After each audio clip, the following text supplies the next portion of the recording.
July 2nd. I have come back quite cured and have had a most delightful trip into the bargain. I have been to Mont Michel, which I had not seen before. What a sight when one arrives as I did at Avranches towards the end of the day. The town stands on a hill, and I was taken into the public garden at the extremity of the town. I uttered a cry of astonishment. An extraordinarily large bay lay extended before me, as far as my eyes could reach between two hills which were lost to sight in the mist. And in the middle of this immense yellow bay, under a clear golden sky, a peculiar hill rose up, sombre and pointed in the midst of the sand. The sun had just disappeared, and under the still flaming sky stood out the outline of that fantastic rock which bears on its summit a picturesque monument. At daybreak, I went to it. The tide was low, as it had been the night before, and I saw that wonderful abbey rise up before me as I approached it.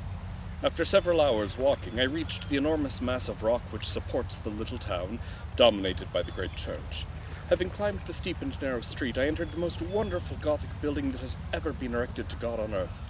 Large as a town and full of low rooms which seem buried beneath vaulted roofs, and of lofty galleries supported by delicate columns.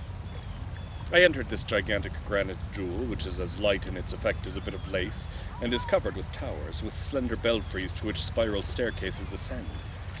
The flying buttresses raise strange heads that bristle with chimeras, with devils, with fantastic animals, with monstrous flowers, are joined together by finely carved arches to the blue sky by day, and to the black sky by night. When I had reached the summit, I said to the monk who accompanied me, "Father, how happy you must be here." And he replied, "It is very windy, monsieur."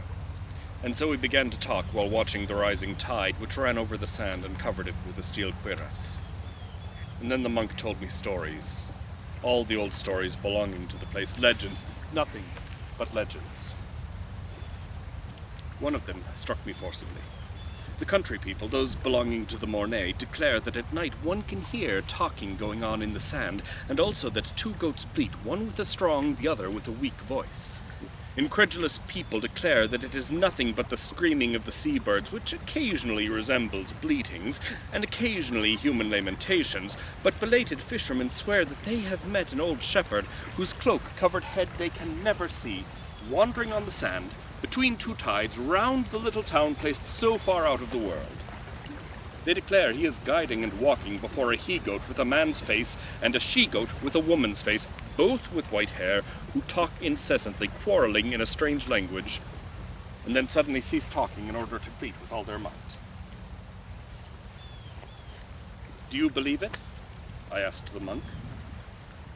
"I scarcely know," he replied, and I continued, "If there are other beings besides ourselves on this earth, how comes it that we have not known it for so long a time, or why have you not seen them? How is it that I have not seen them?" He replied, "Do we see the 100,000th part of what exists? Look here, there is the wind, which is the strongest force in nature.